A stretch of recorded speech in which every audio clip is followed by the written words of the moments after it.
The Crypto Markets Update is presented by Grayscale, the world's largest digital currency asset manager. Bitcoin's on an advance. Let's take a look at a live look at Bitcoin. It's trading at $34,672. Bitcoin is up about 17% over the past 24 hours, and the CoinDesk Ether price ETX index is at 2032. ETH also climbing almost 14.6%. Over the past 24 hours, and privacy coin Monero right now at $223.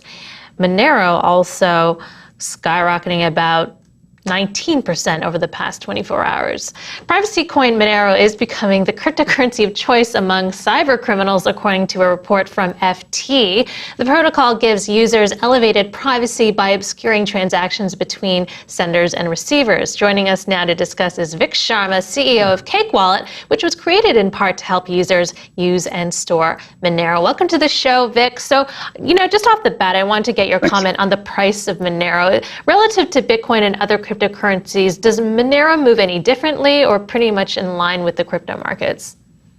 It seems to be moving in line with the crypto markets. The question always is, why isn't Monero price going up? And as your previous segment shows, most of the top 10 coin market cap are all DeFi coins. So I guess that shows right now people are in crypto just to make money, and that's about it.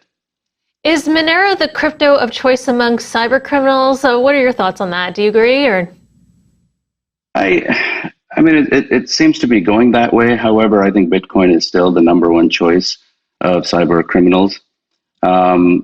Cash probably being number one right now for criminals. So, the features Monero offers, it probably lends itself to for criminals to protect their activities.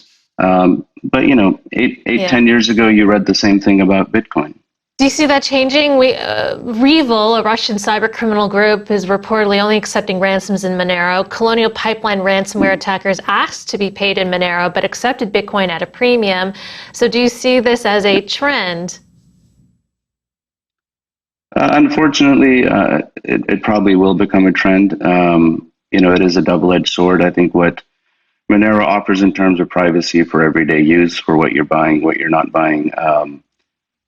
But, again, it is a double-edged sword. But, so is cash, so is Bitcoin. Just a sort of larger question about the markets. This whole kind of these ransomware incidents, and we're starting to hear more policymakers talk about how crypto is playing a role in crime and ransomware. What do you see as the impact on the market? I mean, is this something that's going to spook institutional investors, or just have a downward effect on the market going forward? That is a very good question. I mean, you're seeing the results of that already, and a lot of exchanges are dropping Monero for that reason. But overall in the crypto space, I think this will be a net positive. Having private transactions, having your balance not being revealed, I think all these things will have a net positive in the end. So besides pirates and hooligans and criminals, who else is using Monero? Who are the buyers? Who are the sellers? What do we know about them? Are they institutional, retail? What's the geographic breakdown as well? Well, that's the thing about Monero. You can't tell, right? That's the whole characteristic of Monero. But at least from the wallet side, I can tell you, downloads wise, still over 50-60% of our downloads are in the U.S. So majority of the Monero users seem to be U.S. based. And size-wise, you don't know anything about the size of the holdings, average size of the holdings, things like that? Again, a rich list and all that, you can't see that in Monero. And if you follow any of the Monero Twitter accounts, there's always a joke going on.